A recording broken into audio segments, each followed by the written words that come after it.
And okay, welcome back to another episode of the J4U Podcast. Our podcast, totally a show that we do every week without fault and never skip, ever. Ever. What are you talking about? No. We always are consistently uploading these podcasts every single week on the dot at 3. Yep, never late, I mean, never look miss at a the week. time. Yeah, exactly. Anyways. So, sorry for not having one of these out in the past 4 weeks. Yeah, it's been a while, so we got a lot to talk about. We do have a lot to talk about. Luke, do you remember when we missed the first one, and it was like, oh, you know what? Nothing new has happened. We can afford to miss one, you know. Then another week came by. And it's like, oh, you know, there's a few things we can talk about. Oh, we can't make it? Oh, well. Then I was like, okay, we have to have one. Let's record a podcast and something else that we can't reveal right now. We'll start with the one that we can't reveal right now first. And then we ran out of time for the podcast. And here we are. Now, here we are finally actually doing a podcast that's going to be shown to you. Mm-hmm. And not like a million years later. Yeah. But, yeah. There's been some stuff that happened. Nick had a baby. I had a baby. Then there's also the apocalypse, apparently. Yeah. Which also apparently is not happening because the guy was fucking joking this entire time. Well, okay.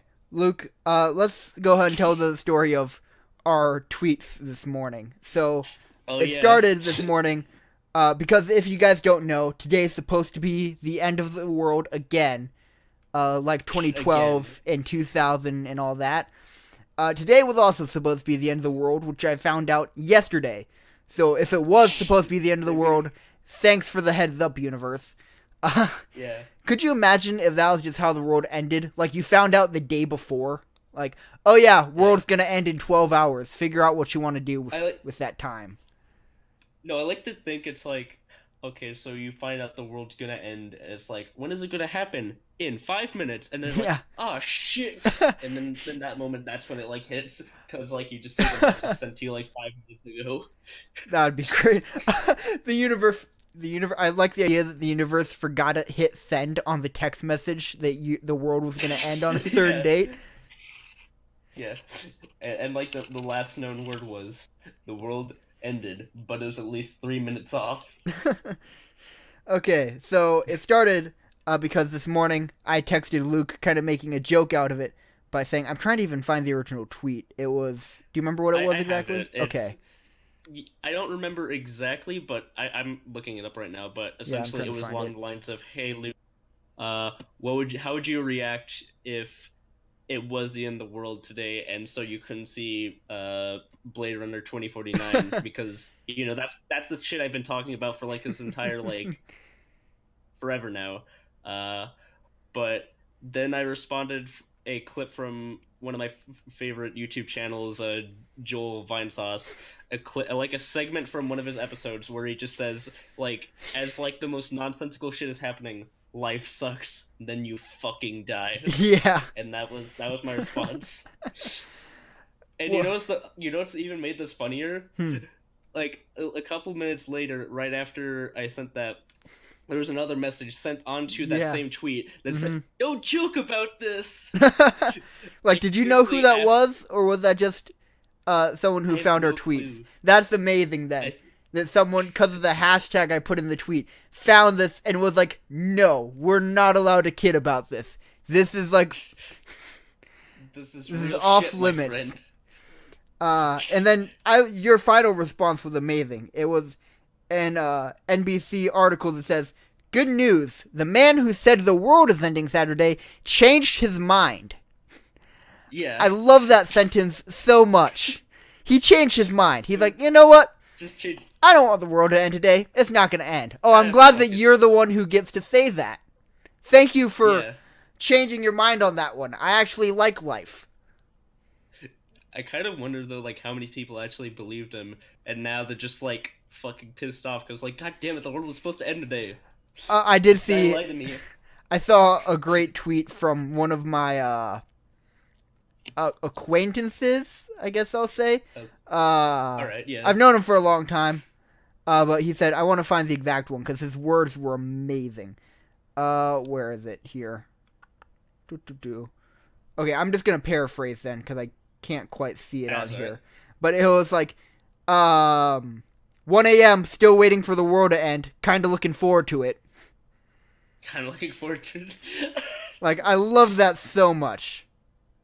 To be honest, I would have been fine with it. It's just like, fucking just wait till Blade Runner comes out, then I'll be fine. God, here it is. Have it okay. Now? Jesus. So he said, kinda pissed the world isn't ending today. I was ready for it. I was ready for it. I feel you. Mm-hmm. And then I checked, he also put out a tweet at, like, 1 a.m. saying, like, still around, what gives? Or something like that. Gives? It was great.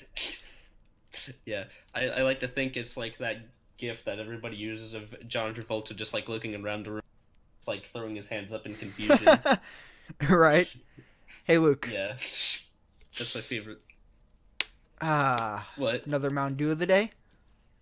Oh, are you doing the Mountain Dew again? So, what? How many times have I told you, Nick? I was working late last night, so because I knew it was gonna be a late night, and I'd be driving home around midnight after working for like 4 hours or 4 to 6 hours. Right. So like, you know what? I'm gonna be dead ass tired. So at lunch, I love to go get a 6-pack of Mountain Dew, and I'm drinking the leftover now. Really? Is that the last one? No, I think there's one more besides the one I'm drinking now. But because I got the 6-pack and I had Mountain Dew on me, so that's what I was drinking between then and last night. Oh, okay.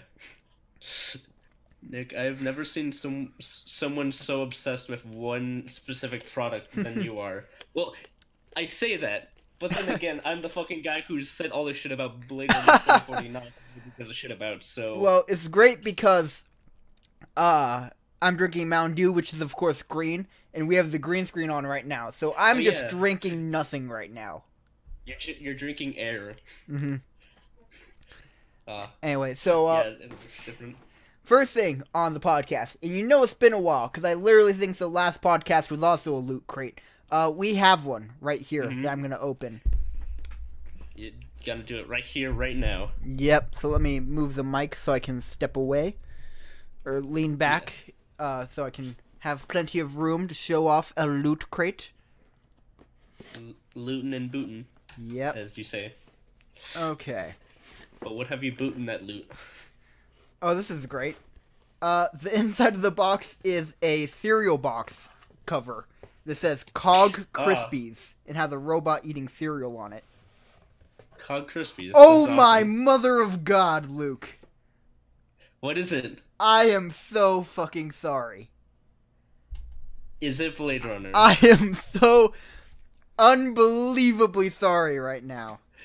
Pull up the live stream. Pull up the live stream. I am looking at the live stream right goddamn now. I'm waiting for it to show up. Okay, just give me a second. The best part is, I don't even get what this is a reference to. Hold on, I'm going to show the camera so they can see. But you can see, it says Blade Runner right there, and then that on it. Fuck off! Nick. Do you see the t-shirt? I do not, but I heard you say Blade Runner, and Nick, of all the fucking podcasts to make not, like, in person, why the fuck is it this one? Let me know when you see the shirt. I'm just modeling it right now. Alright. I can slightly see it. I see Blade Runner 2049, but I can't see what it says. Wallace. Oh, it's Neander Wallace, the Jared Leto's character. Ah, shit. Well, Luke, let me say this right here. I'm going to give you this shirt. It is yours. Thank you. Let's see what else is in the box. That was the first thing I saw when I opened the loot crate, aside from the cereal box thing, was just the Blade Runner sticker. It's a sign from the gods. Yeah, and here's, the cereal box cover, if you guys can see it. Okay, and then we got, ooh! What is this? From Alien. Ooh, that's a cool. What is Oh it? my god, it's like a minifig thing, like a non-Lego thing. You know the little Lego minifigures? Like the yellow people? Like Yeah, it's like one of those, only not by Lego. Made by people who, like, put detail into stuff. So it's like a really detailed but small alien thing. And you got a Xenomorph and a dude running away from it. So you can kind of see it's a bunch of pieces, so I have to build it. But yeah. Oh, by the way, that actually reminds me, connecting the two things that you just mentioned right now, when I was getting tickets for a new Blade Runner, I noticed that there was like a VIP offer thing, and it was, if you are one of the first few thousand people to pay for tickets online, you can get a free Funko Pop of Ryan Gosling or Harrison Ford. And I was like, considering the kind of movie it is, that feels really weird. It's like, here's this like depressing, like post-apocalyptic, like sci-fi noir film about like trying to save the world, and you get some fucking Funko Pops with that shit. At the same time, though, I could totally see you having a Blade Runner Funko Pop. I would. Nick, I have a problem, I think. Oh, you have a problem. Okay. I'm glad that you're the one here with the problem. We both have a problem, so there's a chemistry. Okay, I'm gonna be honest. It shouldn't be a complicated build, but I don't get how I'm supposed to build it. I can't even show it because it's a bunch of small pieces. I can hold up the pieces, but you guys won't get to see really what it is, what I'm looking at here. But like, it's like a Lego set except it's a character. Yeah, like kind of awkward, but you can kind of see it there. Yeah. Okay. Huh, that's good. Let me put that aside. I'll do that after the podcast and put it on the shelf then, I guess. Oh my gosh. Oh, this is definitely not Lego. The guy who I thought was running away from the Xenomorph. Nope, he's impaled by the tail. Oh, sweet. That sounds rad as fuck. Yeah. What a drug that would be. Tail impale? Tail impale. I'd be down. Well, actually, it wouldn't. I'd be dead. Jeez, look at him. Yeah. Bleh. Bleh. Xenomorph is just one big knob. What? Is that the title of the podcast? No, I'm just stating a fact. No. Is that going to be the title of today's podcast? Xenomorph is a nub? A knob. A knob? Yeah, sorry, you're right. That's better. How dare I?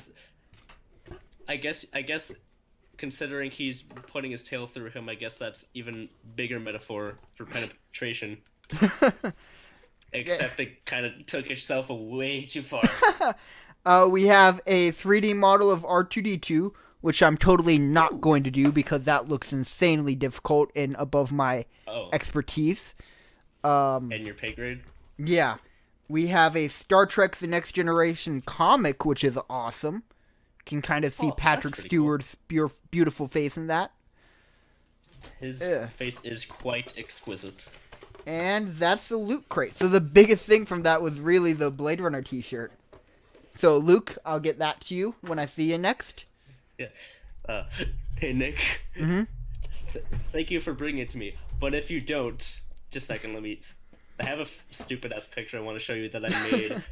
In context for like a tweet that someone sent to me on the Blade Runner edit I made on a Twitter post. But if you don't give me that shirt, you know what you're gonna get? What? You're gonna get this. Still waiting. It's on Discord. Oh, I see it.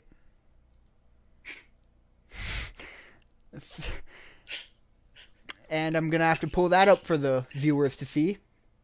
Let me actually bring that full screen. Here we go. Where's display capture? There we go. Yep, now the viewers can see what you sent me. Nice. It was funny because I tried to find like a transparent version of the gun from the movie, but the only thing I could find that didn't have a watermark on it was a flip art version of it, and it works even better. And just how fucking stupid it looks.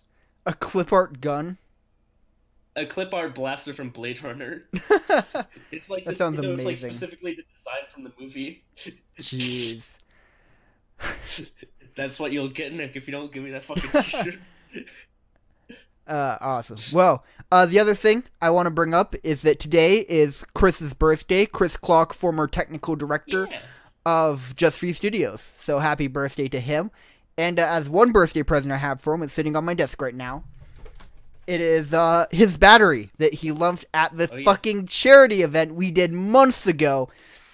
Take your fucking birthday present, Chris. Right here so you guys can see it. Happy birthday, damn it. Happy birthday to a good man. Yep, a good man who is stubborn and is not taking his battery back. He may forget our batteries, but we will always have his respect. I mean, he can forget our batteries all he wants to, but he is forgetting his own battery that he owned and brought over for an event and left. Yeah. Just like throw it through his window. Oh no, I'm okay. Chris, if you're watching this and I haven't done it yet... Oh, my mic's really hot. Hold on, I gotta turn myself down. Chris, if you're watching this and I have not given you a gift yet, pause the video and skip ahead a couple minutes. If I have already given it to you, by the time you watch this, you're fine. But what I'm gonna do is I'm gonna take the battery he loved, wrap it in the wrapping paper for like birthdays and stuff, put a little bow on it, and slap it on a card and just leave it on his doorstep is my plan. Just ring the doorbell and drive away. So he can't do anything about it. He has it back. Yeah. Yeah, and it's out of my hands. So that's what I'm gonna do. Yeah. It's like a secret message from the mafia. It's like, you want your battery back, don't you? Well, here it is. Okay, this alien thing is way more complicated. Because you know how Legos have the little connector pieces? Yeah, like you know where to put it in. These are just slightly... I don't even know how to describe it. It's like you get a little peg thing that's like an L shape, and you have to match it with the L hole. Huh. Like, it's weird. It does sound quite strange. Is it? That's... Do I... And they don't even fit in nicely either. Like, I don't understand how this is a thing. It's like a weird knockoff Lego that's like super complicated and this like for specifically like detailed people only or something. Yeah. So you guys can kind of see it now that I've started it, but it's way too complicated. But on the plus side, I can put it next to my other Xenomorph I have on my shelf, so that's cool. Thanks, Loot Crate. Yeah. Anyway, so got 2 Xenomorphs now. Another thing I want to talk about is I feel safe to announce this. I already announced it on the last episode of the J4U vlog, so in case you haven't seen that, Transcrafters merch, it's coming. It's going to come out with episode 10 of season 2 of Transcrafters. Season 2 was, the last episode of season 2 was supposed to come out yesterday, but we had some technical difficulties on it, as well as the fact that the merch isn't ready, so I just said, you know what, I don't want to rush it. We're just going to let it take its course. So hopefully it will come out this week, but I can't promise that. Just because I don't want to rush episode 10 or the merch. But from what I've heard from Raphael, the merch is looking great. So I'm excited for that. Sweet. I'm excited too. I'm interested to see how it turns out. Yeah. Because Luke, you were there when we were brainstorming the ideas for the t-shirt, right? Or did you at least see the design sketched up? Yeah. I think it looks good. Yeah, I did see that. Yeah. I'm excited. And speaking of the J4U vlog, we just wrapped up volume 2 of the vlog. Oh yeah, I saw something. I was in the middle of it for starting this up. But yeah. Yeah, so like I just love the vlog so much. It's probably my favorite series as of right now that we're doing.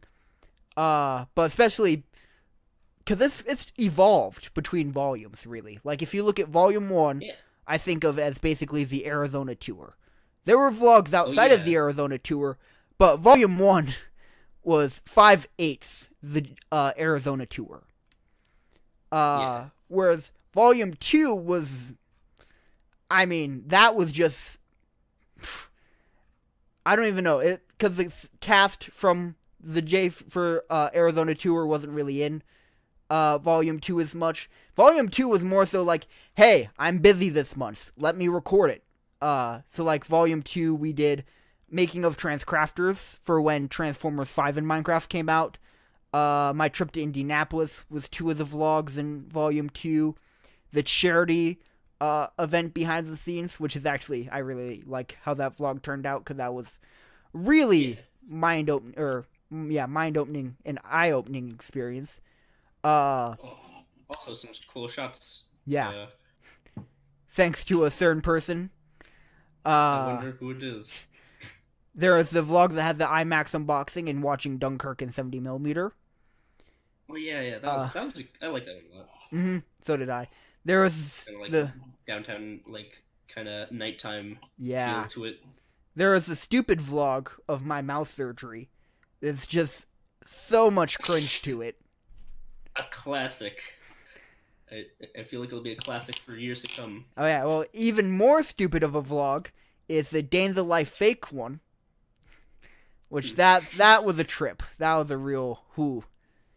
And then to end it off, our most recent vlog, the actual Day in the Life. So I guess to sum up what Volume 3 is looking like so far, I'm still planning out what vlogs are going to be in Volume 3. But expect more in the same style of both Day in the Life and Day in the Life fake, I'd say. Yeah. That'd be exciting. I don't really want to spoil much, but I guess what I can say is you'll get a combination of real stuff, like Day in the Life, like, hey, this is what a Day in the Life is really like, kind of how that vlog was, but in the same style as the Day in the Life fake, it's me almost making fun of other trends like Day in the Life. What can I say? Okay. I can kind of spoil one of them. Oh, and then just a normal vlog stuff put in there as well, of course. But I guess one that I'll reveal that I'm currently starting pre-production on is, you know how there's all the female YouTubers out there who have the night routines, makeup routine videos, that kind of stuff? Mm-hmm. Yeah, I'm going to be doing one of those. Oh. That sounds interesting. Yeah, so that's going to be something. Anyway, so Volume 3 is going to be starting. See, I'm going to do a best of and a wrap-up, so that's 2 more vlogs. Then we're going to take probably a couple weeks off, because Volume 3 I want to get a little bit more started before we release. So probably Volume 3 won't start for another month or so, but hey, rewatch the vlogs, because the vlogs are like the one series we do that I'll even sometimes go back and rewatch. Yeah, because it's like it's a little encapsulates a moment in time for you. Mm-hmm. Yeah. And for people in it. Well, and also the storytelling aspect of it, I really enjoy. The fact that each episode is kind of its own story. Yeah, it's got something to it in some sort of thematic way, or almost even if it is just like a actual life thing. Yeah. And gosh dang it, I'm already back working on the Xenomorph. Like, it's almost addicting, because I'm like, it doesn't make sense, so I want to figure out how it's supposed to work. It's like one of those illusions, like, how the fuck does that work? It's like this most stupid puzzle ever. It's like a puzzle where no piece is connected. Like, the picture is really easy to put together, hey, but the puzzle pieces just don't match up. Hey, Nick, isn't that life, though? Just pieces that don't fit? Yes, but it's a struggle, because the people who made this figure must have made it to work. It would be like imagine if they made a Lego set, but then the instructions are for a different Lego set. So yeah, like it's completely like it's not helpful and makes no sense. That would kind of suck. Anyway, so yeah, that's the intro. Only took us how long? 25 minutes. I mean, you know. Yeah, it's all right. We only got like 15 million movies to talk about. Yeah, so let's crank into it. Plus, There's something I just realized I wanted to add to from a TV series, but I know that you haven't seen it, so I wasn't sure if I should or not. So remind me at the end of the list. All right. Okay. Sweet. So, Luke, I'm going to let you take this part of the podcast away because you're the one with the most knowledge and experience with a lot of these movies. So, start off with It. Tell us about it. Tell us about It. So It was a good movie. I was legitimately surprised by it. And to be honest, I did see the original 1990 miniseries, which watching it now is like super unwatchable and dated and not very good whatsoever. I mean, except for Tim Curry, but again, it's fucking Tim Curry, so that's not a surprise. But this one was actually good. Like, there were actual good kid actors in it. And that was like, wait, what? I thought this wasn't a thing. But yeah, the actors were great. The dialogue, like the chemistry between them was all like surprisingly fantastic. It felt like had like a great camaraderie with all of them. It was legitimately creepy, and it went a lot of places that I wasn't expecting it to go to. Which I was really happy. Well, yeah, because that doesn't happen a whole lot with movies anymore, sadly, where it has twists and turns an audience doesn't expect. Since there are many writers out there nowadays who are lazy, and studios out there who are lazy, and are like, you know what? What plot twist has been done before? Let's just copy and paste it in. Yeah, and like even stuff with like the characters' dialogue, like I wasn't like when I first heard about it, I was kind of like, oh, the dialogue between them feels somewhat like unrealistic, but no, it actually feels realistic. You want to know why? Because it allows them to actually say fuck instead of just like, oh man. Oh no! And so it actually feels genuine and not just like watered down of what it could have been. And you know, like there was actual like it was actually scary because you know like the characters actually had risk of dying because you know it wasn't just like oh no we shouldn't show violence towards kids even though they would most likely get hurt in this situation. But yeah, they did that. That's kind of a lot of the same stuff I've been hearing from other reviewers out there. That it surprised them in the aspect of cursing and violence, which is I'm glad they're taking that kind of a risk with it.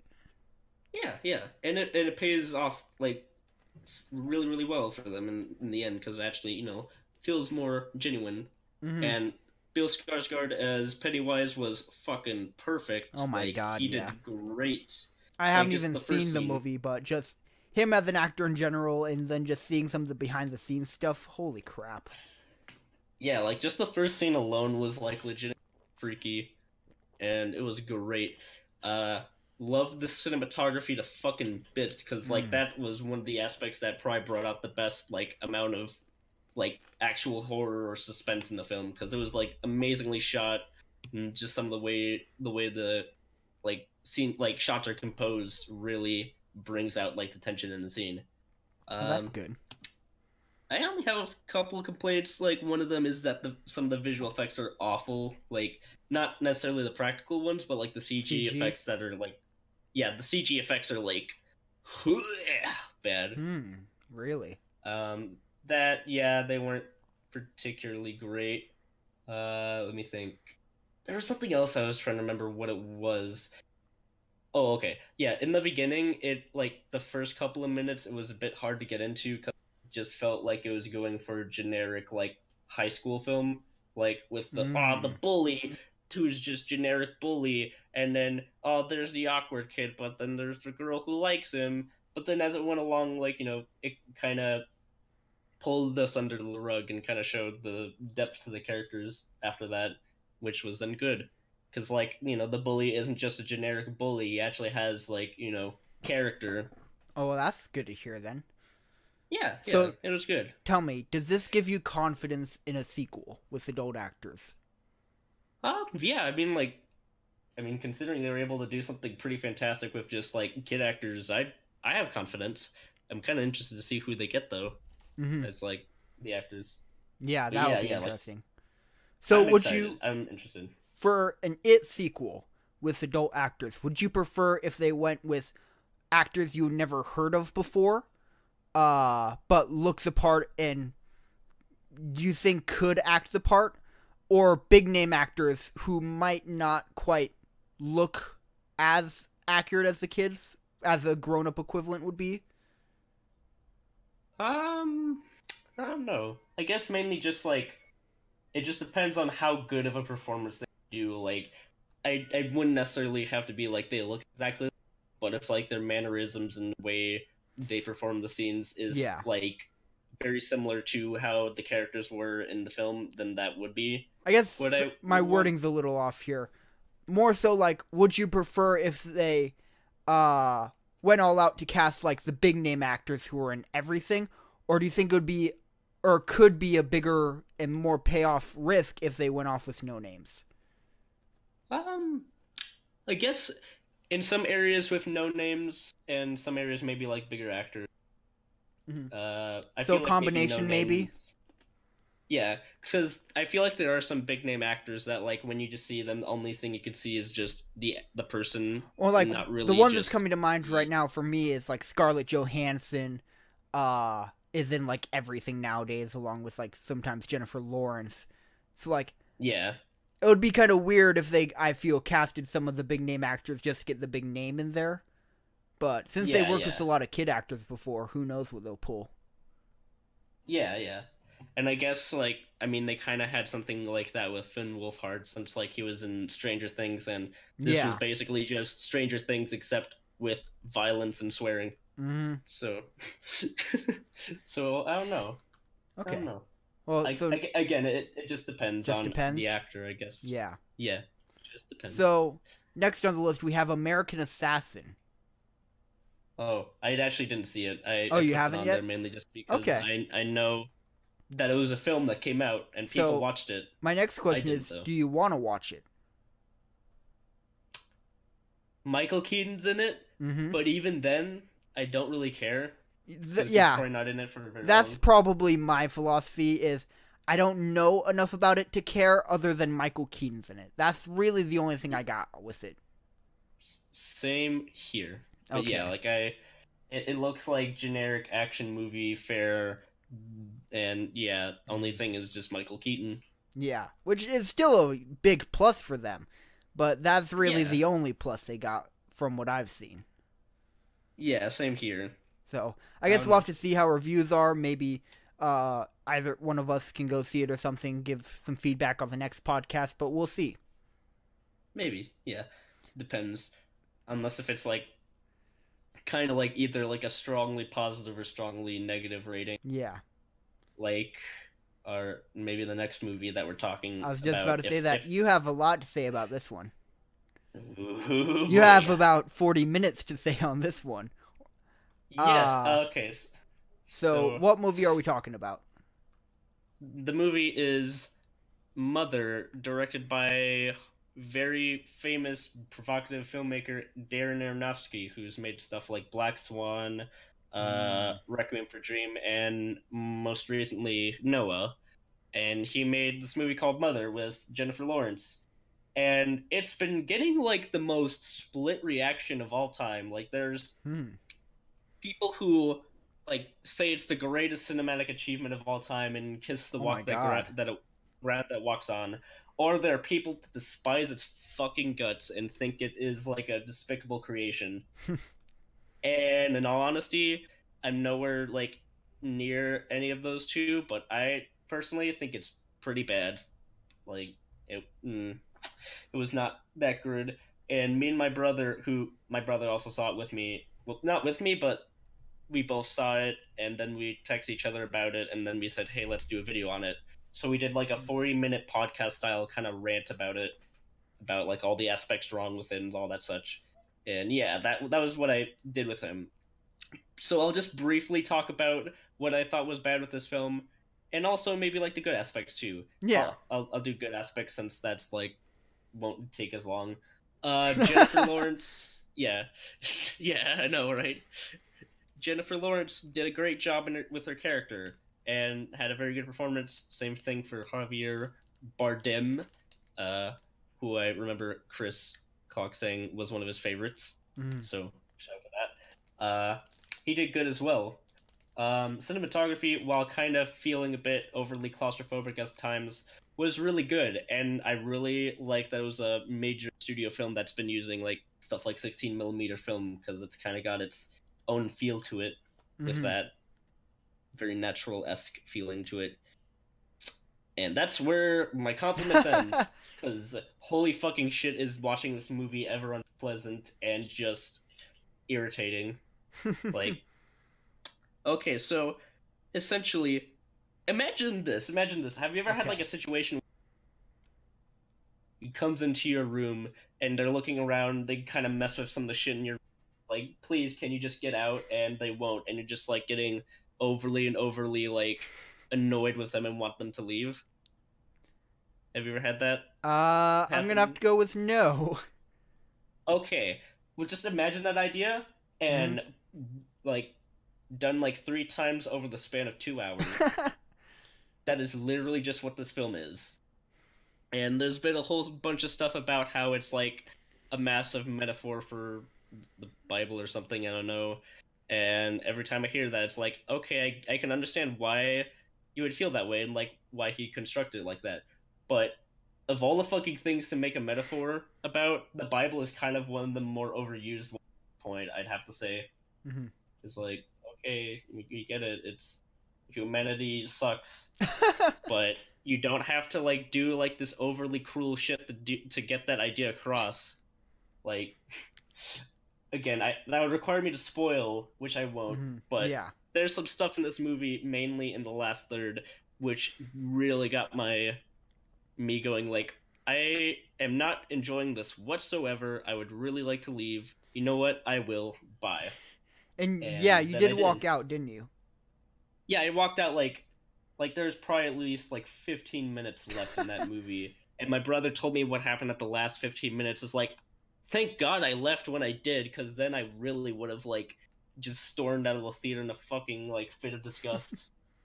Because I don't get like mad with like movies like legitimately like livid or angry, but this one did, because for one thing, it had like a lot of promise put behind it, because like it's fucking Darren Aronofsky and he's made some of my favorite films, but he also made Noah, and he also made this, which was worse than, and it's just so like unpleasant. It makes me want to puke at a couple of points. It's not enjoyable. It doesn't give me any insight into like any, just I didn't get anything out of it other than just unpleasantness, and I don't really feel like watching it again. I might watch it again just so I can see if maybe I was just like, in the moment I was feeling in a different mood than I probably should have been. But at this point in time, I have a good feeling.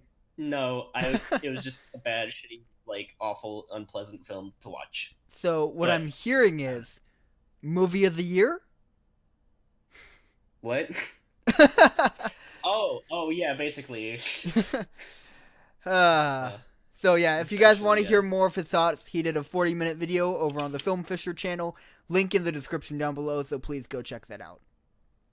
Yes, please do, because that was actually really fun, and we made a lot of jokes about dead babies, but I won't explain why.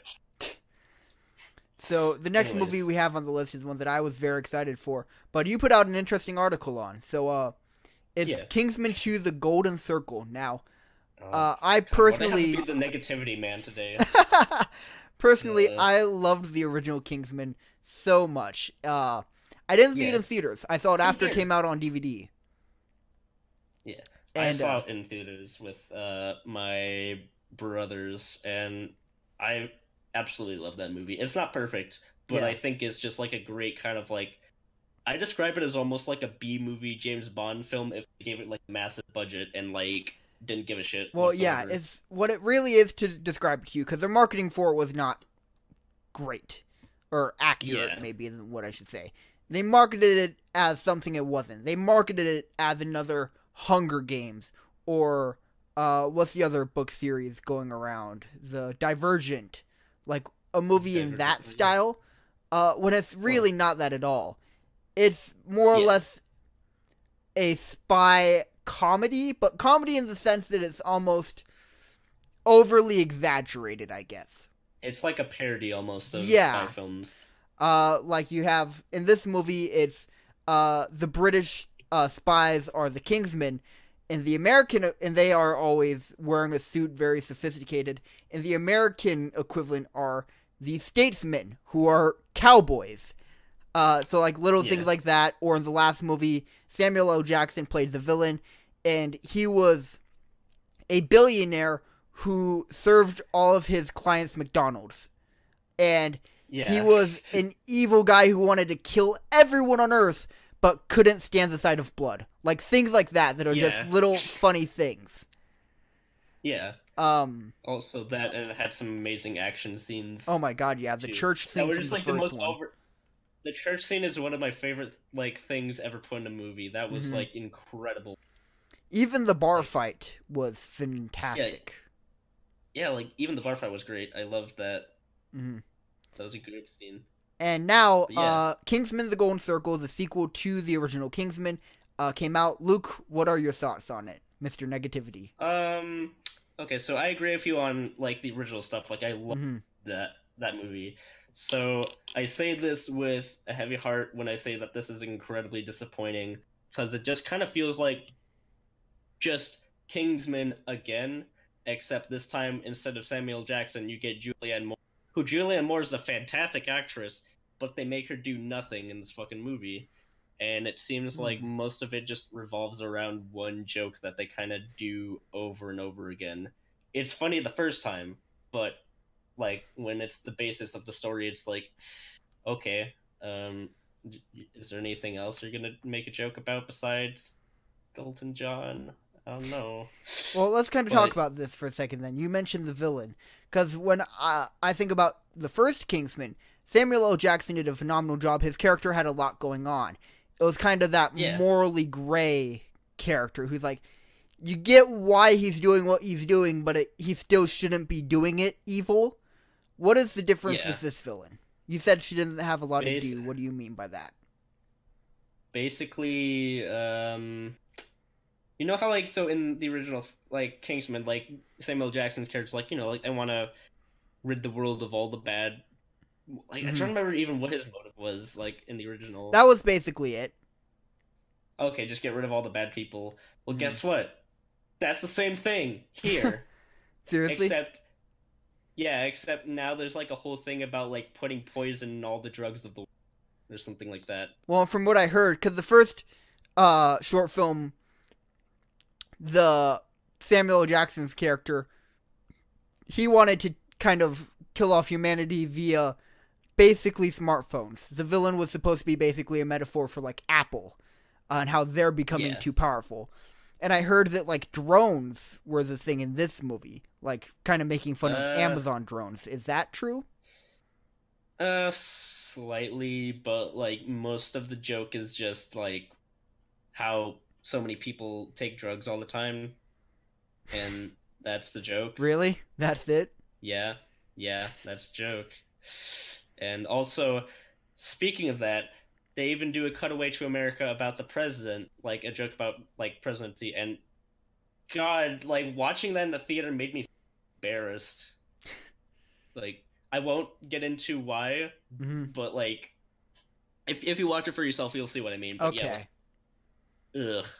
That, and then there was, so yeah, like, the statesmen barely do anything in the movie either. That's disappointing. Like, Channing Tatum was, like, advertised, like, to shit in this movie, and he doesn't do anything in this film. Really? He doesn't even do the joke, the line he says in the trailer where, like, Eggsy says, "That's very American." He says, "Fuck yeah." That was the best line in that trailer. Oh my god. I replayed that part of the trailer so many times, and all it was Channing Tatum going, "Fuck yeah." Fuck yeah. But yeah, they didn't even put that in the movie. Really? Oh, that's quite a shame then. Yeah. So they did the Amazing Spider-Man treatment, where they had a good first movie, then a god-awful second one? Yeah, more just, like depressingly mediocre, I'd say. Because, like, while the humor is garbage, the characters and story have also been kind of shitted up a bit. The action is still great. Okay. The action is still fantastic. Is there a new church scene equivalent? Not really. Okay. I'd say the car chase scene was pretty cool, mainly just because of how like fucking unrealistic it was. But well, that's just kind of the besides that- greatest part about the whole series in general. It does not take itself like, seriously. Yeah.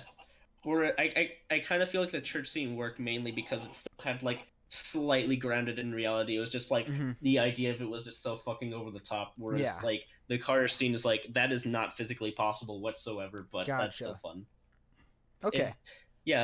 It's like it's good action, but not anywhere close to the stuff in the original film, which is like sad. But yeah, it was overall disappointing, and I was like, God damn it! I guess the only other film I could watch now that might be Lego Ninjago. Yeah, which is our next movie we're talking about. So, which I haven't seen yet. Yeah, so my feelings on it is, I want to say I don't think it'll be good, but the Lego movie came out, and that surprised everyone with how good it was. Yeah. And then Lego Batman came out, and once again surprised everyone. So that was also great. I have not a clue. Yeah. I mean, I don't know. I've seen some like meh reviews on it, but I've also seen a lot of that like are like like pretty snobby film critics actually said like the Ninjago movie is actually just as good as like the Lego Batman film. So I'm interested at least because you know what, it's juvenile fun and I don't feel sad in that. And everything is awesome. And I wish it was in real life, but it wasn't. So a boy can dream, I guess. Another interesting thing about the Lego Ninjago movie, though, is they've already made Ninjago movies. Yeah. On Nickelodeon. So what is this one about? If they've already made Ninjago movies, is this in the same universe? I guess. It kind of, from like the trailers at least, seems like it was just a parody of Ninjago aspect. Martial arts films. Well, that's what these Lego movies do best, is be parody films. So. Yeah, that's what I'm getting from it at least. I don't think it's like the same like vein as the show or whatever, because well, for one thing, I don't know. I don't know anything about that. But I have a feeling I'll be pleasantly surprised with how it does. Here, like, it's funny, like, I see a trailer for new Lego movie, and, like, it's like, it's gonna be, like, garbage. And then, like, when I do actually watch, it's like, that was great. I love it. Yeah, right? So that's why I can't trust myself with the Lego. Even the Lego games, every time they announce a new one, ever since the first Star Wars one, I was like, that's not gonna be good. And then not every time, but a lot of the time, it's like, oh, that actually wasn't that bad. That was pretty good. So Lego somehow is just getting their shit together compared to everyone else. I guess so. But yeah, like... Yeah, when are we getting a Lego It or Lego Kingsman? I don't know about Lego Kingsman. Could you imagine that? Like, they did that Archer team up. Imagine what a Lego Kingsman would do. Like a super gory Lego thing. Oh, God. Oh, it's like all the blood is like little tiny red Lego pieces. What's Lego anal like? Probably very stiff. Okay, well. Next on the list we have... Oh, go for it. Sorry. Oh, sorry. Is there one more thing on the list? We got a couple more things on the list. Are we switching to gaming now? No, we're still on movie. Oh. Okay. It's in the Discord. Just a second. I'm sorry. I'm a dumbass, apparently. So next on the list, we have a Wes Anderson film that just had a trailer come out. Oh, yeah. It's Isle of Dog. So, Luke, you're a Wes Anderson fan. I am mega super Wes Anderson fan, actually. But yeah, like, this looks great because I love Fantastic Mr. Fox and I love stop motion. And this looks like it's going to be really good, like, with just the animation and the people that they got. Like, they got fucking Bryan Cranston as a dog. That's honestly amazing. And one Bill of the best Murray. casting choices. Yeah, and Bill Murray. It's funny, it's like Wes Anderson, for the people he's casted as animals, they all seem surprisingly fit perfectly. Like George Clooney as a fox is like a brilliant like combination, and Bryan Cranston as like a gruff like I am the one who barks. I am the one who barks. Like, yeah, I can't wait to see that. That sounds Same amazing. Here. I'm really, really excited. And hopefully it won't be a massive flop like Fantastic Mr. Fox was. Mm-hmm. Thanks, Fox Searchlight, for not fucking advertising your damn movie. So, for the people out here who don't know what Isle of Dog is, can you describe it to them? Isle of Dogs. Okay. Describe it to them? Yeah, what is it about from what the trailer's shown? That's gonna... Okay, I'll try my best, I guess. So, the setting is basically Japan, but in the future. And at this point, like, they have so many dogs now in Japan that it's basically like, we need to get these dogs out of here because they're spreading like a flu, a virus, or something like that. And so they decide to take all the dogs to Trash Island, which they now call the Isle of Dogs. And this group of dogs, with one of them being Edward Norton also, decide to get off the island, but in the process they find a boy who hijacked a plane, crashed onto the island, and is looking for his dog. So they now look for his dog on that island while evading like the Japanese guards that are trying to get them. And it looks wonderful. I love it. Well, and Wes Anderson's directing style is fantastic in general. So with like colors and composition and all that. So I'm excited as well. I'm gonna actually watch the trailer after this to do a trailer reaction. So that'll be interesting. I can't wait for that. Yeah. But speaking of trailers that have come out, we have a Disaster Artist trailer. This was really interesting for me. I got a lot more from this than the previous Comic-Con teaser. Since that one was just like a scene almost, just stitched together. With that said, an amazing stitched together scene. The Comic-Con trailer was. Oh my gosh. Especially for someone who has seen The Room and knows the scene itself, is just like, that is amazing. Just like, so that's how it was like. Which also is good to point out that as of this moment in time, I have not seen The Room yet. So watching Disaster Artist, I'm slightly out of the loop. But I will see The Room before the movie comes out. Don't worry. Yeah. But yeah, like, just... Also just, like, watching kind of, like, the new trailer with, like, the stuff they have for... James Franco's Tommy Wiseau was like, that's actually surprisingly good, like, performance-wise. And it was funny, because I saw, like, an interview with Tommy Wiseau, and he's like, I don't think they could have picked a better person to play myself than James Franco. And it's like, holy shit. I think I saw the same interview that you did. And, was it Dave Franco and then his counterpart as well in there? The four of them? Yeah. Yeah, that was the interview I saw as well. Yeah. But yeah, like, and just... The thing that makes me so, like, kind of excited for this, but also I find absolutely hilarious is the fact that, like, so there's been some kind of, like, festival screenings of this film already, and there are people that have been saying that this is one of the best films of the year, and it makes me laugh so much, because it's like, one of the best films of the year was about based one off the worst film. Yeah. In history. That's pretty great, honestly, but some things that I'm excited for is, well, in that interview, you can tell that James Franco really went hard on this movie, because, I mean, Tommy Wiseau is an interesting person, but to get into the part, he listened to hours upon hours of behind-the-scenes recordings, watched behind-the-scenes clips of The Room, just to try and get into Tommy's head. Dave Franco did something similar where he just sat down for hours talking with his counterpart, and like, it's really interesting there to see that this is something they're taking very seriously. It's not one of those films where they show up, read the script, say their lines, and take their check. They're going real hard with this. They're taking it like a serious, like, big project on their part. And which you can understand, because, like, I've heard that they're, like, massive fans of The Room. I didn't know The Room had massive fans. It does. Like, fucking Paul Rudd, J.J. Abrams, I think, also said that he was a fan of The Room. And just a bunch of, like, big celebrities are, like, massive fans of The Room. Again, for all the wrong reasons, but still, at least positivity. Positivity where it counts. But anyway, so you can tell watching the trailer, though, that James Franco, it's not James Franco. He is Tommy Wiseau in every scene he's in.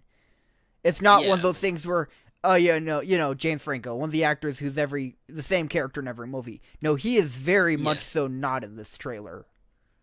Like this is a new him. Mm-hmm. In a way. But also, you see from this trailer that it's not just going to be a comedy. There's going to be some drama to it, and you see the motivation for each character, what they're doing, why they're doing it, especially James Franco's character, Tommy Wiseau.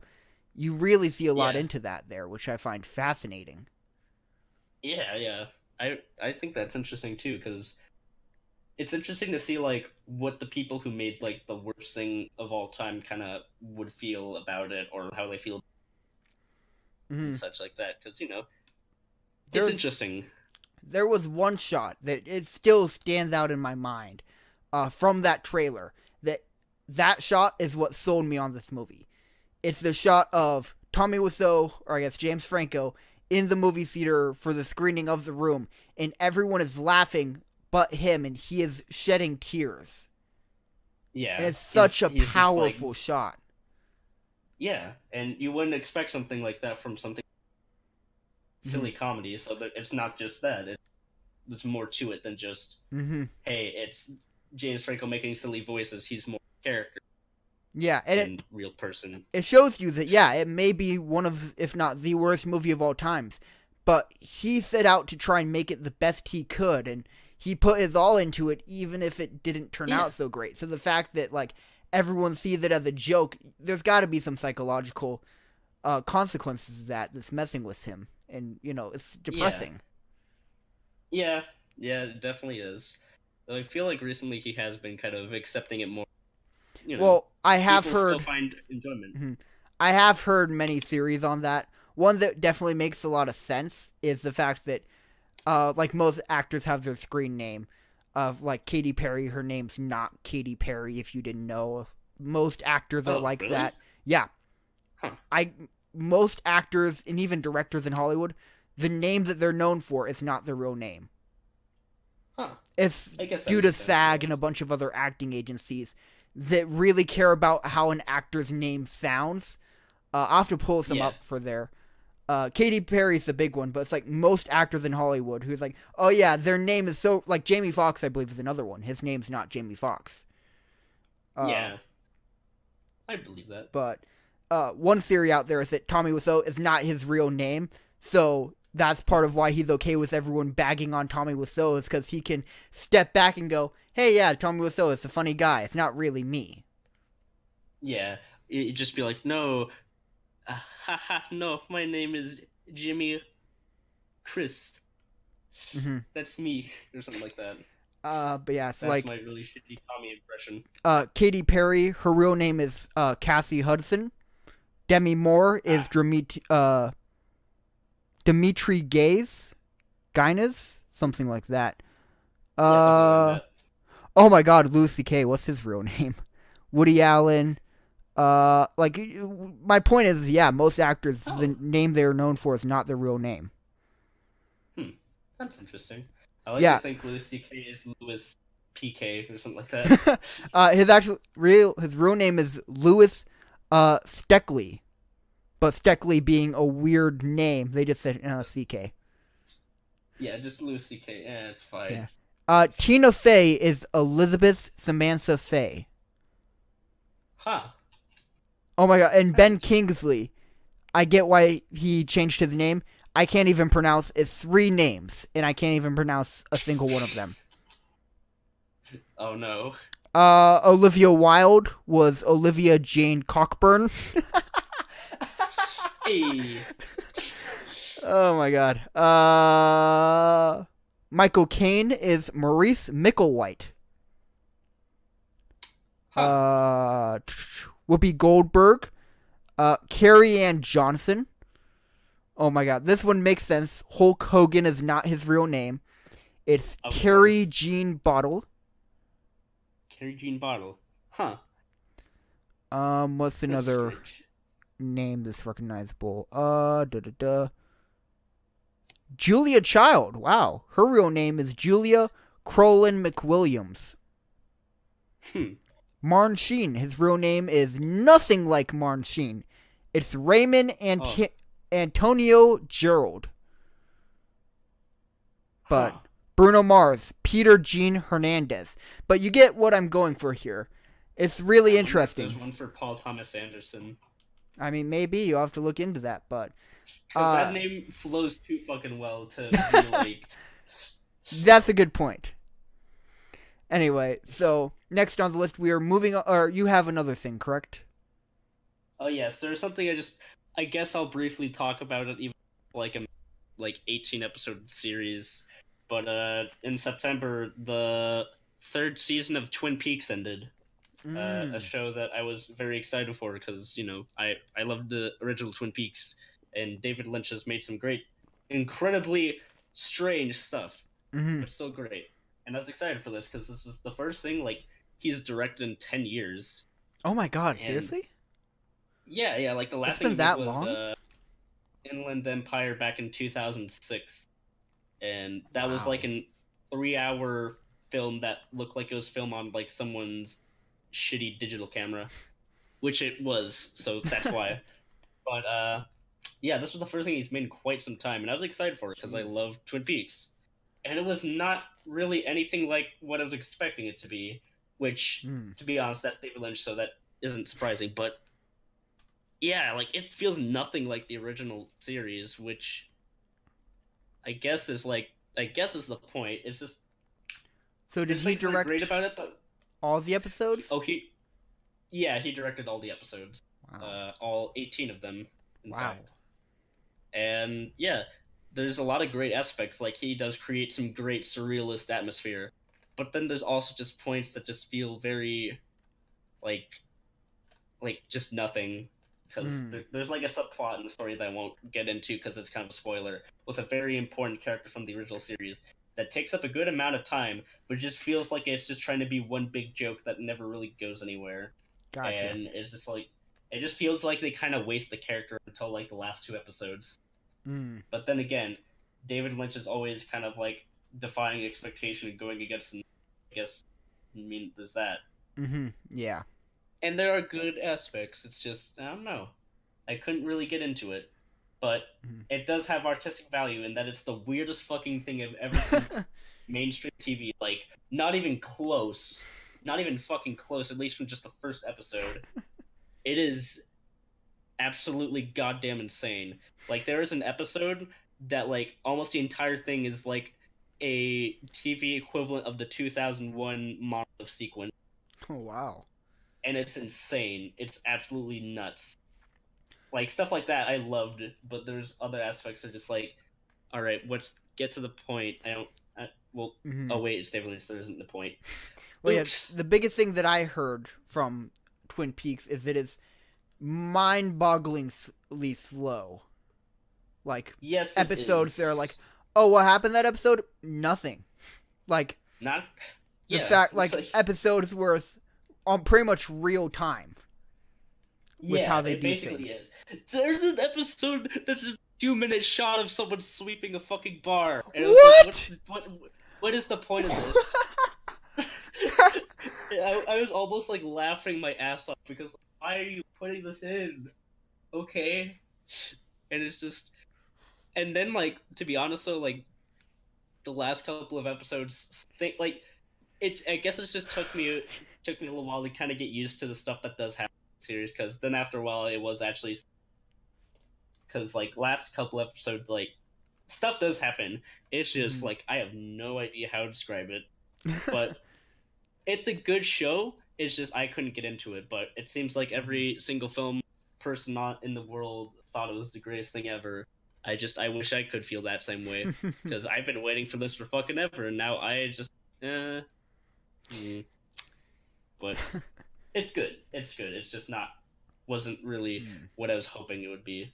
But again, it's David Lynch, so that's kind of a fucking problem. Well, I guess moving on then to the gaming section, we have one thing to talk about, but it's huge and has eaten up all of my free time. Destiny 2. So this, oh my god. I was incredibly skeptical when they announced Destiny 2. Okay, you don't even know how skeptical I was. Because, for those of you who don't know much about the first Destiny, Year 1 Destiny was god-awful. That's what I've heard. Because, well, it lacked everything. If it was not made by Bungie, it would probably be a $20 game on Steam. Like, that's how little there was in the game. So, obviously, many people were upset. Yeah, it was literally, hey, show up, and it was them trying to make an MMO, really. So they're just a second, I'm gonna sneeze. Go ahead. Bless you. Okay, never mind. I'm sorry. It was like, oh, you're gonna do it. Nope. But anyway, so Destiny 2, still on the first Destiny. Like Year 1 Destiny was like, hey, you spawn into the world, cool, create your character and do stuff. And that was literally the game. It was you basically going around to different worlds and killing things. That was it. That was a $60 game. So obviously there are some people who were upset. But yeah. Then they started putting out DLC for the game, which was what the game should be. There were, what do I want to say? There were cutscenes, there was actual story, there were good bosses, things like that. And they put out a bunch of DLC, so by the end of the first Destiny's run, it was a good game. Did not start out that way, though. It took time. When they were announcing Destiny 2, I was like, okay, are you going to make it like Year 1 Destiny, or the end of Destiny's run Destiny? And so I was very skeptical, but I said, you know what? Like, a couple days before it came out, I was like, you know what? I'll just buy it. I'm sure I'll play it a little bit. I'm sure I'll enjoy it a little bit. Because of the DLCs, so that I figured even if it was like the first Destiny, by the time it was all said and done and all the DLCs came out, I'd probably be okay with it. At least neutral. Oh my god, it was amazing. I played it, the Saturday after it came out, did an hour live stream of it, and I was like, okay, this is pretty cool. There's story to it. Everything that I played was already in the beta, so it wasn't really a huge surprise to me.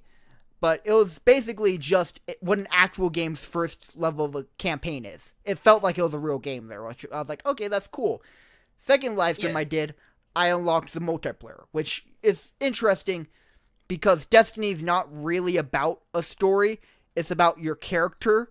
So whether you're playing the campaign, the multiplayer, the whatever, it's all supposed to be what your character is actually doing, if that makes sense. So, like, the multiplayer is part of the story, just as much as the campaign is.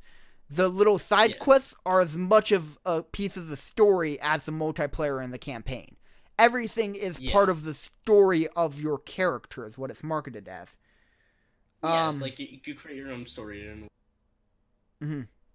Yeah, so by the second stream, I unlocked the multiplayer, and I started playing around with that, and I was like, oh my god, this is actually a lot of fun.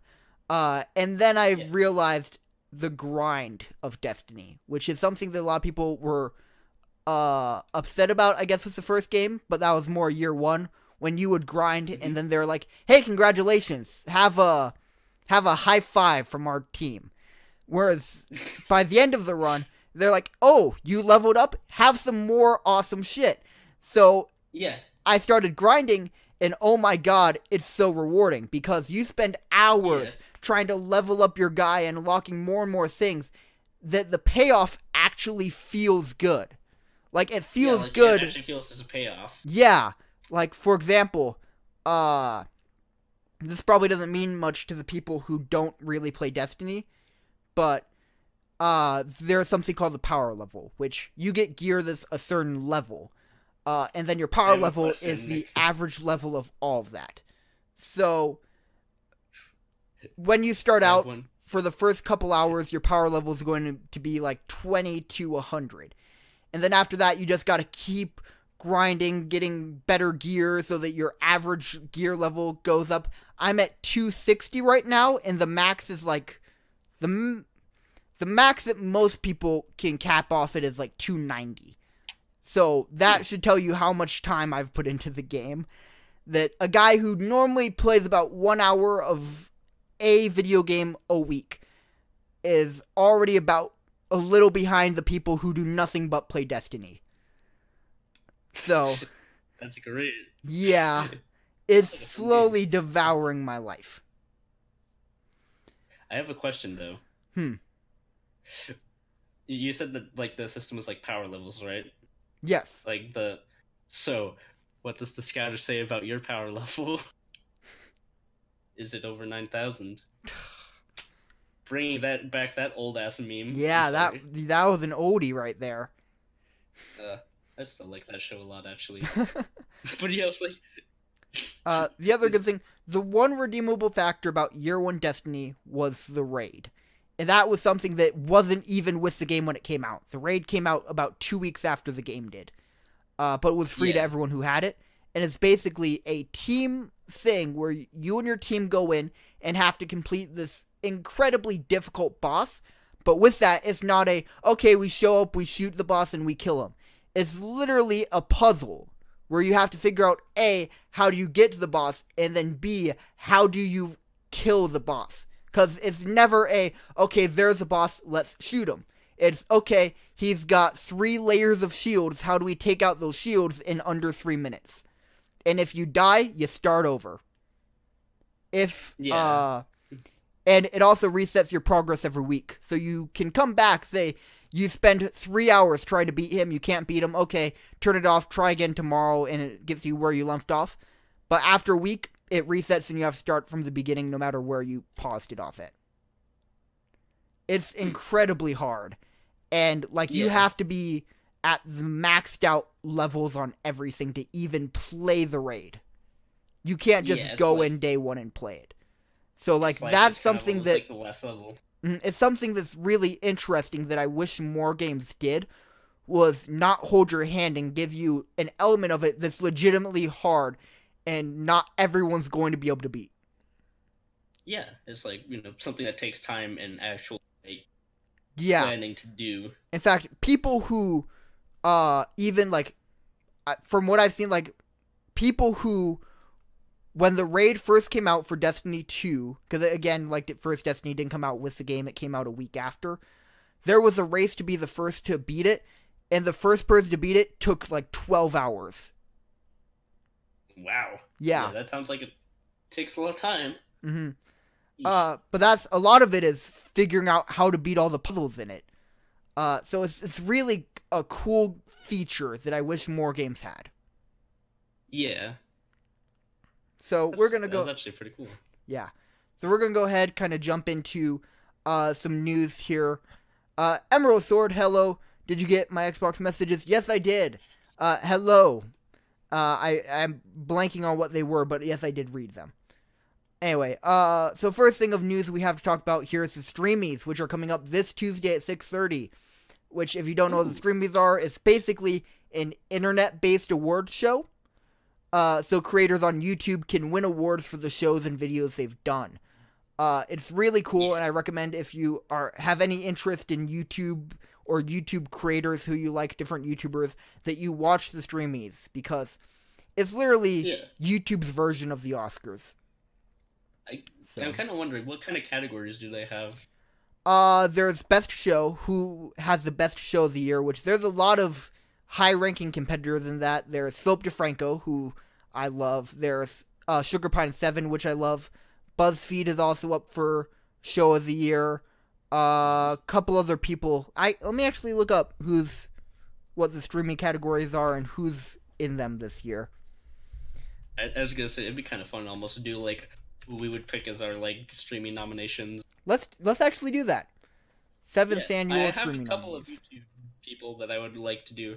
Mm-hmm. Okay, so we have Creator of the Year. So who is the best, more or less, YouTuber?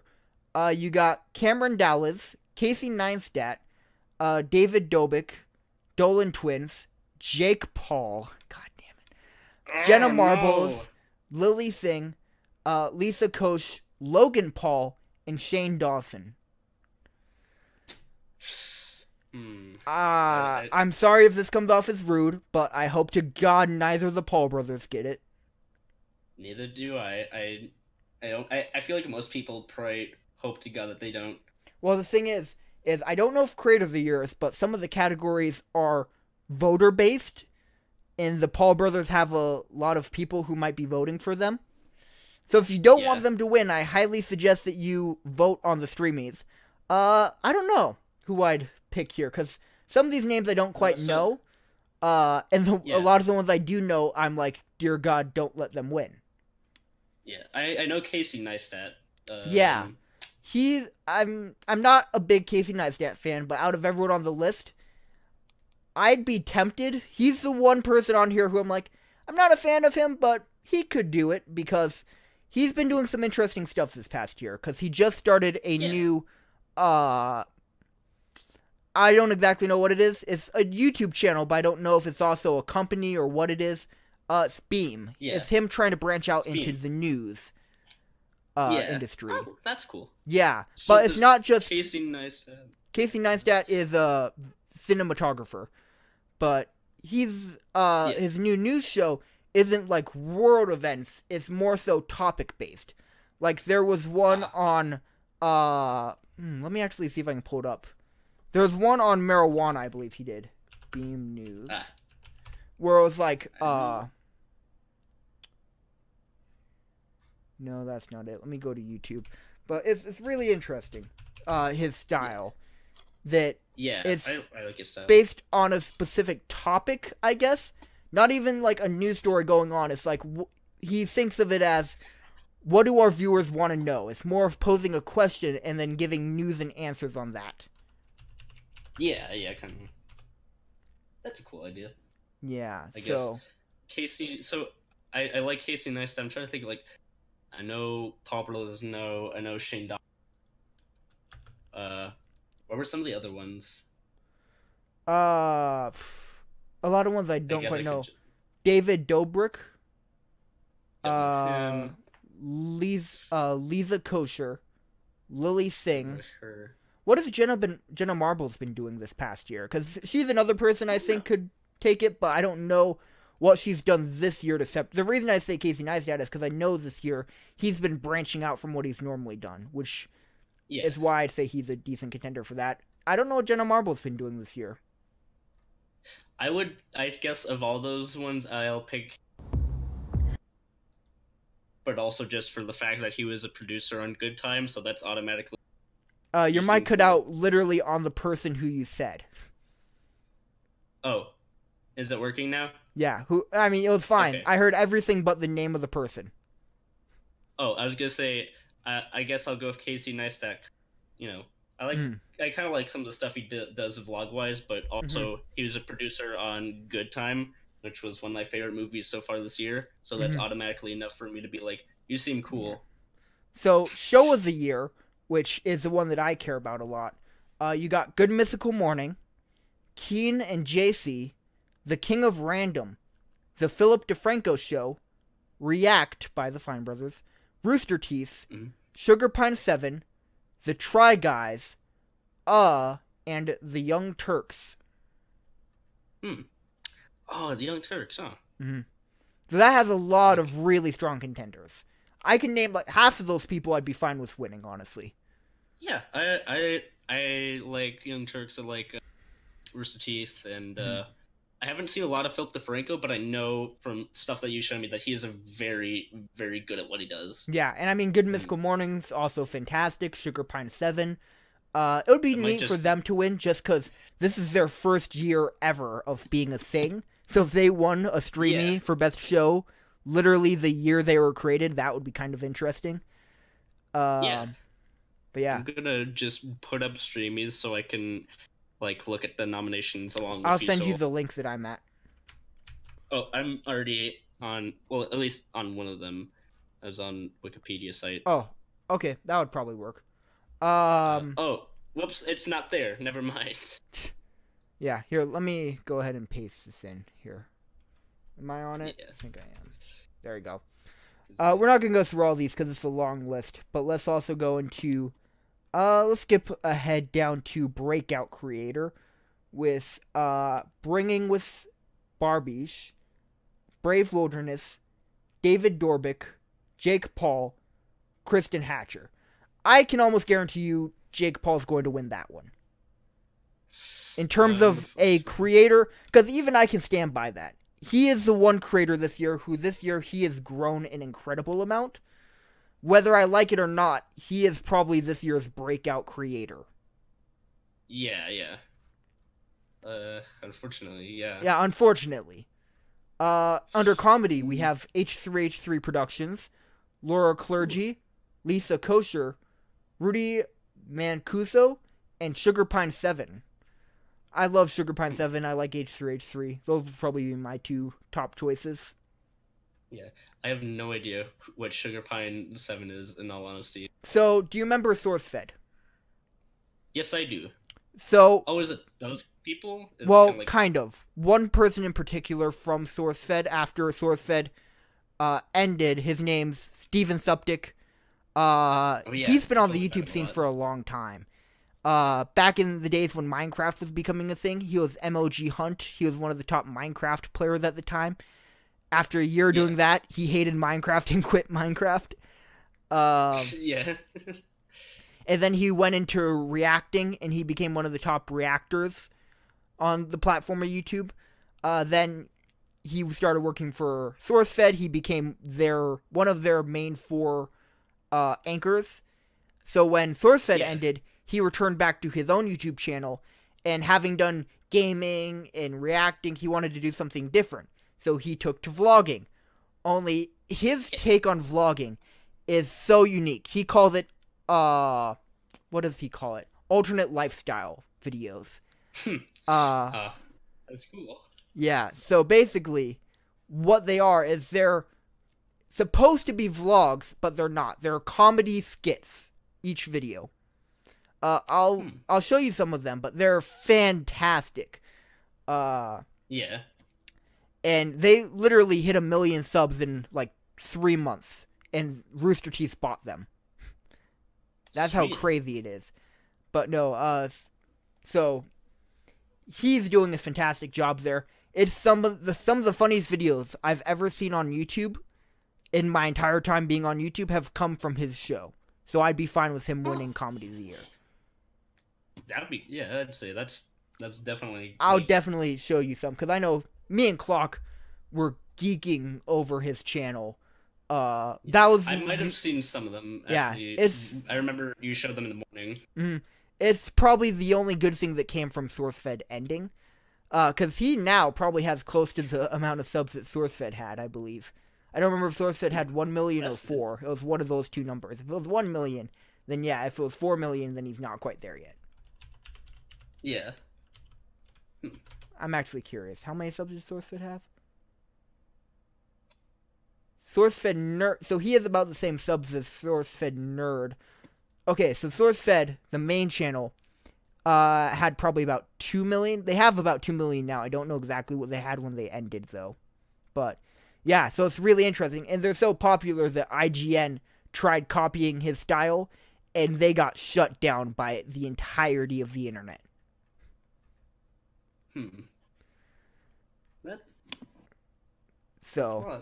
Yeah. Anyway, so that's pretty much, I don't think we need to go too in detail on the Stremys, but it's really interesting. If you guys want to go ahead and look at the Stremys, I'm going to copy and paste the link I'm at right now into the description, so you can check that out for yourselves. Yeah. Like, most of the people on there I don't know, so I'm more or less just in my mind kind of personal, like, who I would have picked for all those situations. Mm-hmm. Yeah. It's like, I have a lot of YouTube channel stuff that I like that I don't feel really get all that much recognition all the time. Like, one of them is, the abbreviation is YMS, but the channel name is yourmoviesucks.org, and they do, like, he does amazing, like, film reviews, and is kind of some of the stuff that has got me into the way of critiquing I've been doing now. And interesting. Just, like, very detailed and kind of in-depth stuff. But also fucking hilarious stuff as well, some of the editing. It is fantastic. The guy's name is Adam Johnston. He does that, and also some Let's Play stuff, which is also incredible stuff. Mainly, he just does a lot of great stuff. And that would be something I would want him to be, maybe, like, show of the year, I guess. Yeah. Well, because there are so many categories. I didn't actually realize there was this many. Like, there's, for YouTube, keep in mind, Best Acting in a Comedy, Best Acting in a Drama, Best Collaboration, Best Dance, Best Ensemble Cast. Like, this is incredible, the amount of things, but also gaming is kind of interesting, the list they have. It's Achievement Hunter, IS Cupquake, Huega German, Markiplier, and Smosh Games. I'm surprised that they're currently the top people for gaming. I would not have guessed. Markiplier, Smosh Gaming, sure. Achievement Hunter, I'm happy they're on the list. I'm a little surprised. I didn't realize they were that high up on the gaming list. I would have thought like Jacksepticeye and PewDiePie. Well, not PewDiePie anymore, but Jacksepticeye would have been put on that list. Yeah, I felt the same way. But it's interesting. Anyway. But yeah, so Stremys. Vine Slash should have been nominated. Next on the list of news we have, this one probably won't have much to talk about, but is the PewDiePie N-word controversy. So, for those of you who aren't aware of the situation, he's been doing a lot of live streams recently, which I feel is his way of, I don't know if returning to form is the right way of saying it, but a compromise, because many of his viewers are saying, well, we miss the old PewDiePie, the guy who played all the video games and all that kind of stuff, whereas he's more into these more live-action React videos. So I feel it's a kind of a compromise. He can still doing his React videos, but he can do gaming live streams. But anyway, so he was doing one of his live streams playing PUBG, and he was shooting a guy who was being kind of obnoxious and dodging his shots, and all that, and PewDiePie called him the N-word. And then just kind of shrugged it off like it was nothing. Which is why a lot of people kind of lashed out at him for it, was he just kind of said it and was like, just didn't apologize on the spot, just kept on going. Like, he didn't even notice he said it almost. Since then, though, I do want to point out, he did put out a apology video for it, which, in all honesty, is one of the best apology videos I've ever seen. It was very well done. It's what most YouTubers who mess up should look at as a guide to how to apologize on the internet. Yeah, that's kind of a good way of doing it in a way that doesn't feel like rushed or just bad. Well, and sincere, most of all. Yeah, and sincere, of course. That's the most important part. What a lot of people, though, are pointing out, even the fact that he apologized, does it show something about the gaming community? That the largest creator on the platform of YouTube, which is one of, if not the largest video platforms on the internet, dropped an N-bomb. Does that show anything about kind of the community? How does that reflect on not just the YouTube community, but the gaming community? And it's raised a lot of questions about, is this just a symptom of how toxic the gaming community is? Because many people are comparing it to Call of Duty lobbies when they're playing multiplayer and people are dropping the N-word like it's nothing. And all these other racial slurs and various threats. Is this just a side effect of that? Yeah. Because it was interesting. Felix, in his apology, said, I should not have used the word, it's a horrible word to use, but in the comments, a lot of people are saying, so what, he used the word? It's a word. So you can kind of see there's a huge split currently in ideologies. And I don't want to go too deep into it, but there is something that's very interesting that I highly encourage you to look at for yourself.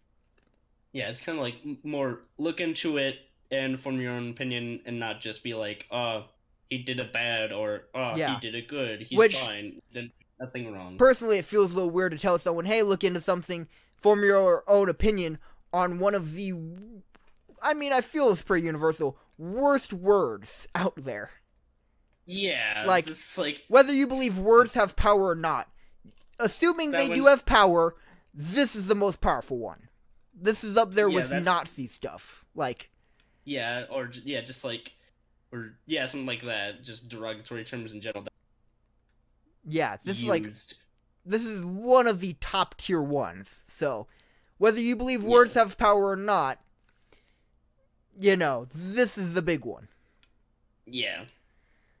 So, finally, one thing we have to talk about, which is, I guess, another thing I don't want you to go out and form your own opinion, I want you to go out and research yourself, is the crisis going on with Equifax.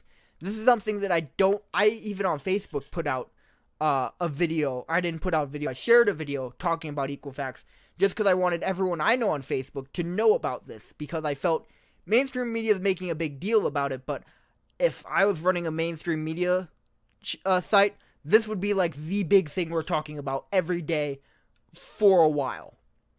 Like, Trump can tweet out whatever he wants, which, by the way, this morning I woke up and found out he and LeBron James are in a Twitter fight. That sounds like something that would be in a comedy movie. But nope, that's real life. Anyway, our president in a Twitter fight. That to be a comedy movie. LeBron James. Anyway, but it doesn't matter what Trump tweets. This is the news for the next while, I feel, in my opinion. So Equifax is one of these three. I can't even say biggest. They're one of the 3 credit sites out there, or credit companies out there. They manage credit, they'll check credit, all that kind of stuff. If you want to know what your credit score is, odds are you'll go through Equifax to find that out. A while ago, they announced that they had been hacked, and all of their information had been given out to hackers. Now, Equifax, being one of these 3 credit places, has literally everyone's social security numbers, credit card numbers, every piece of identification. It was estimated that 143 million people's identities were compromised. That is half of the U.S. Oh, sorry, 143 million people in the U.S. So half of the country's information was given out to hackers. And that is everything from credit card numbers to social security to everything. That's a pretty big problem, yeah. Yes. I was curious before, like, what Equifax was, but now knowing about it's like, oh. Yeah. Well, fuck. So, and this is something that is likely to have consequences for the next several years, maybe even decades. Because 146 million is a lot. People are saying your safest bet is to A, check your credit right now, get a free credit score so you can see where your credit's at now, and look to see if it changes. Because there's nothing preventative you can do at this point. They have your information. If they want to use it, they're going to try and use it. Yeah. Which means they can get loans from a bank in your name. They can buy a house using your name and your credit information. That could ruin literally millions of lives. Fuck. And the only thing you can really do is, I guess, freeze your credit, but that isn't really a solution, because then you can't really use your credit if you need a loan. Yes.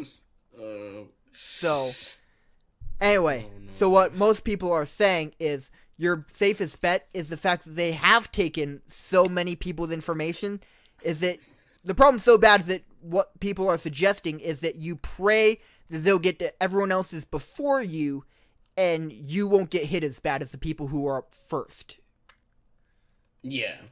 So, another thing I want to talk about is, do you know what Equifax is doing to try and solve this problem? What are they doing? They launched a brand new service where they will monitor your credit for free up to a year. And after that, you pay for it. Keep in mind, this is a problem that will have ramifications for odds are the next decade. Yeah. And they're going to offer you free monitoring just for the next year. Just for the next year. And after that, you pay for the mistakes that they made. And how much would you say that they would pay for? To be honest, I'm not entirely sure what the credit monitoring costs. But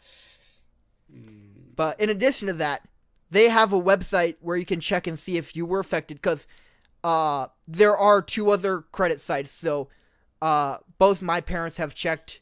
My dad said that, according to them, so who knows if they're telling the truth, he was not affected. I don't know if my mom has checked yet, but it's something that every adult in the U.S. should check to see if they were affected by Equifax.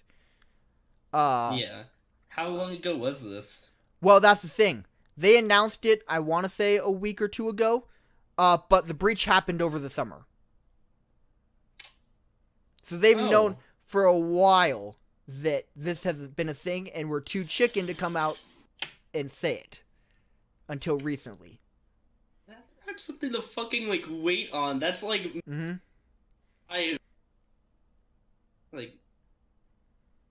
Fucking Jesus Christ. Yeah. It's interesting. I encourage you to look at it for yourself to see the specifics, but it's something alright. It definitely sounds so. It definitely sounds so. Yeah, so, what else was I gonna say? Oh, yeah, so Equifax, they have a website we're gonna check out, see if you were affected. But since then, the internet's been trying to prove how stupid Equifax is. Because, again, they're like, oh, we kind of messed up. Here, pay us money and we'll fix the problem. Yeah. One of the websites where they're doing that, someone made a fake website, and literally made it so convincing that the official Equifax Twitter tweeted out the link telling people to go there. What the... God fucking damn it. Really? Yeah. They put out several tweets saying, hey, go to this website to find out if you were affected. And then you put in your information into that website. Now, the guy who made the website so no information would actually be collected, but just did it to show how incompetent Equifax is. And this is where we keep all our credit and our social security number. Mm-hmm. Well, like, and even to log into the new website, you need to give them even more information than they had before. That's pretty shady. Yeah. So, okay. This is just something I wanted to talk about on the podcast because mainstream media, don't get me wrong, they've talked about this, and they've talked about it quite a bit. But so many Americans still don't know about it that I just want to do everything I can to get the word out. Just like to actually let people know that not just something that's just going to affect your life slightly. Like, no, this is your actual, all your money. All your money is on the line here. Well, it's not even all your money. It's all the money that you don't have but could potentially have. Because that's what credit is. If they take out a loan in your name, that's them saying, hey, this person agreed to the bank giving me $200,000 that they will pay off. That can literally ruin a person's life. If it's someone who is starting a family, if someone takes out a loan for a house in their name, do you know the financial crisis that would be? Yeah. Yeah, it's just... That would... God. Mm-hmm. So... It seems like all the shitty things are happening all at once. Yeah, maybe the world should have ended today so we wouldn't have to deal with the Equifax problem. I take it back. I'd be fine with Blade Runner not coming out now. I mean, we've had several major hurricanes hit the continental U.S. We've had a 7.1 earthquake in Mexico. We've had Equifax give out half of America's personal information. Yep. What a time to be alive. True debt, my friend. But yeah, vote for the Stremys this Tuesday. Make sure you check that out. And I'm trying not to end the podcast on such a horrible note here. Yeah. Well, here I'll say something to end it off on such a... Things may be shit, but guess what? It can only get better if you're willing. So... I mean, half of America still has their information safe. Yeah, like, I guess. It's literally a coin flip to see if you just got fucked by Equifax. It's a 50-50 chance. Like, hey, am I gonna be bankrupt in 10 years? Let's find out. Flip the coin. The fucking economy of America falls on a fucking 50-50 chance. Why does that sound so accurate with the time that we're in right now? Because it is, my friend. Because it is. Well, welcome to the J4U Podcast. I hope you guys enjoyed your stay. We'll be back. This was a dark turn. Yeah. Let's just say that. Vote for the Stremys this Tuesday. Unfortunately, you can't vote for us. I know that you would want to. Yeah. What would happen, do you think, if somehow, like, we or a channel who wasn't put on the list got more votes than anyone else? That would be great. I mean, I really hope the Paul brothers don't win any of the big Stremys, like Creator of the Year or Channel of the Year or Show of the Year or whatever. Yeah, don't jinx the Stremys. No. Could you imagine if they just took everything? I would question life and why we are here. What is the point of going on? Yeah, Jake Paul winning Stremys every day, bro. If he says that. Every day, bro, for Music of the Year. Could you imagine that? Wait. I just realized. I don't know if it is or not, but what if it was? Just a second. I'm gonna fucking check. And I swear to God. That would be a great note to end the podcast on, if we find out that Everyday Bro was nominated for a Stremy. I'm looking it up right now, and if it is, I will fucking kill myself live. If it is, I am very upset the world didn't end today. Let me see. Okay, Music. good. Okay. There's only artist and a cover of a song. Which is weird, they just Well, is he artist? Artist, no. Okay. Dodie yeah, you're right. Breakthrough artist. Makes me happy though. Oh, Poppy's on there. That's interesting. Did you see my the link I sent you about Poppy? Oh, I still haven't gotten to check that out yet. Yeah. Check it out. Anyway, we're getting off track here. Thank God. Well, at least that was a good note there. to end on. There is some hope. You just gotta find hope, and if you put in the ground, a hope tree will sprout. That is my message to you all. Words of wisdom. Anyway, guys, thank you for watching this episode of the podcast. Stay tuned for the next episode of the J4U Podcast and more podcasts to come. And we'll see you guys then. Stay classy. Later. Woo!